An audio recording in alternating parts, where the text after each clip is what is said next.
Você conhece o fato de que os caldeus surgiram em uma parte misteriosa da Mesopotâmia? Assista o vídeo até o final que você vai entender. Bem-vindas interessadas, bem-vindos interessados, este é o canal Baú de História. Eu sou Rogério de Paula. Fala aí, boss, qual que é o desafio de hoje? O país do mar, a origem dos caldeus. No vídeo de hoje vamos explorar uma região fronteiriça da antiga Babilônia, conhecida como Sealand, ou País do Mar. Essa misteriosa área foi o berço de governantes que chegaram ao trono babilônico, com dinastias que influenciaram a política e a cultura da Mesopotâmia. Vamos entender mais sobre a primeira dinastia Sealand, que reinou entre 1732 a 1475 a.C., e sua relação com os cassitas e os caldeus no decorrer da história. Além disso, vamos abordar o papel de Merodach-Baladan II como um ponto de intersecção entre a cultura Sealand e o povo caldeu. Sealand, chamado País do Mar, localizava-se no sul da Mesopotâmia, em uma região de pântanos e áreas alagadas perto do Golfo Pérsico.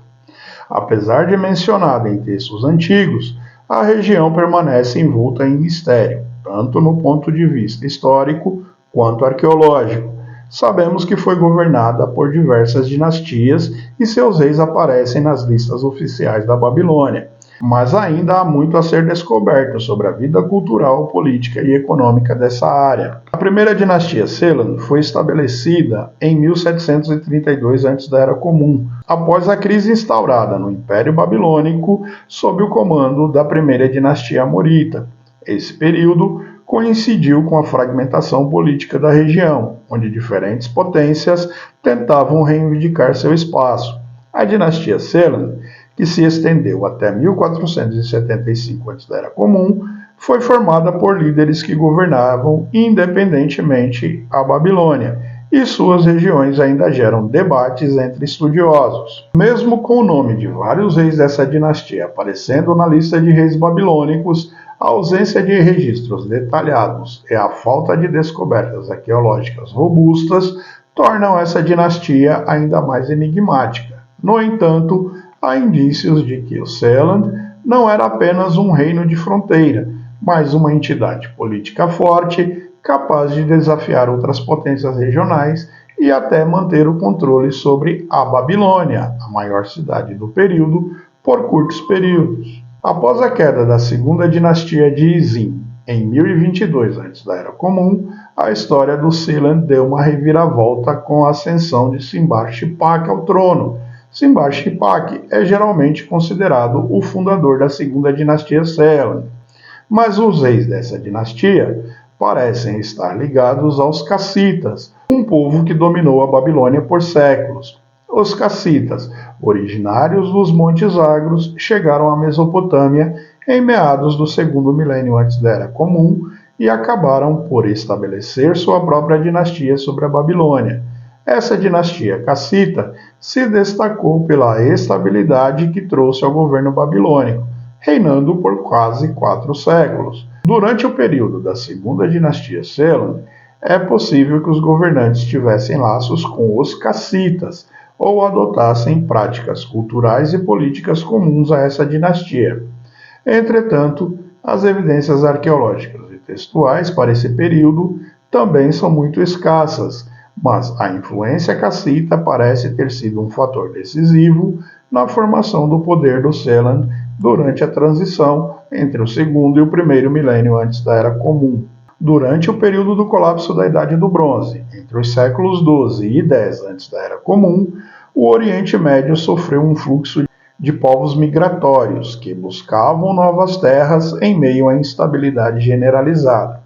Esses migrantes se assentaram em várias regiões, incluindo Sealand. Entre esses grupos estavam os caldeus, um povo semita que desempenharia um papel fundamental na história posterior da Babilônia. A migração desses povos foi influenciada pelo colapso das antigas civilizações do Mediterrâneo Oriental e do Oriente Próximo, o que causou uma série de mudanças sociais, econômicas e políticas.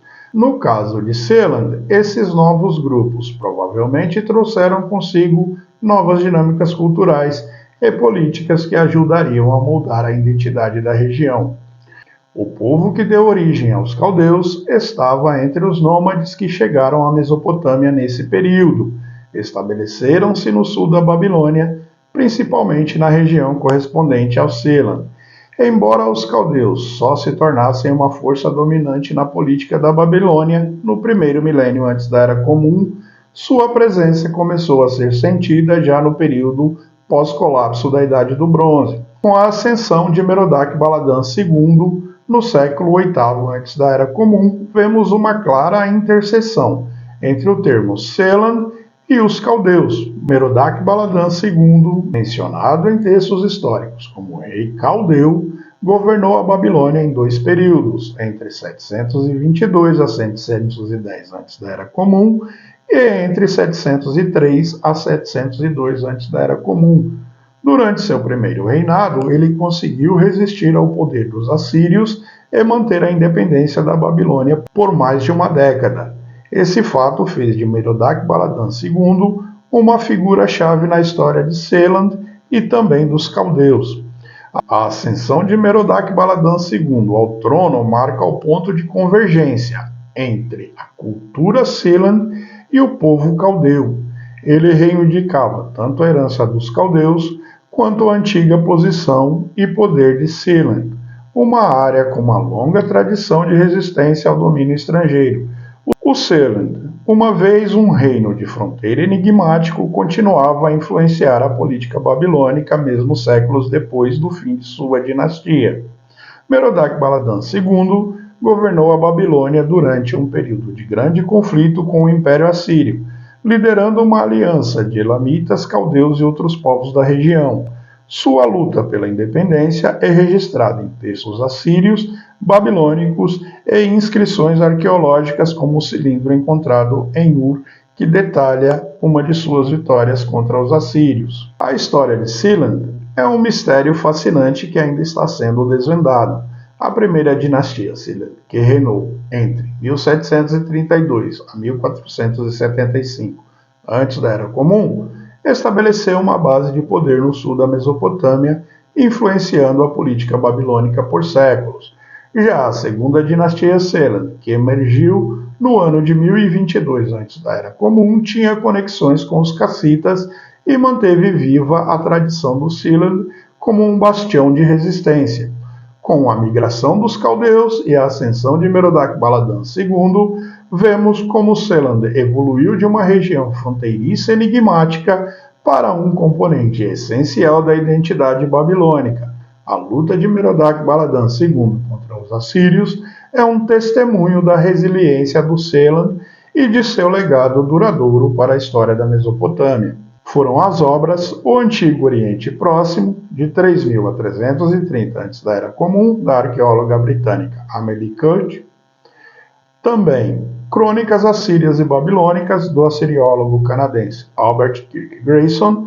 E, por fim, Antiga Síria, uma introdução curta da assirióloga austríaca Karen Harner. Se você assistiu o vídeo até aqui, considere dar um like, se inscrever e seguir a página, porque temos vídeos novos quais dias, boss? Sim, às quartas e sextas. Fiquem à vontade para acrescentar na área de comentários as informações que considerarem pertinentes. Muito obrigado a todos. Até a próxima.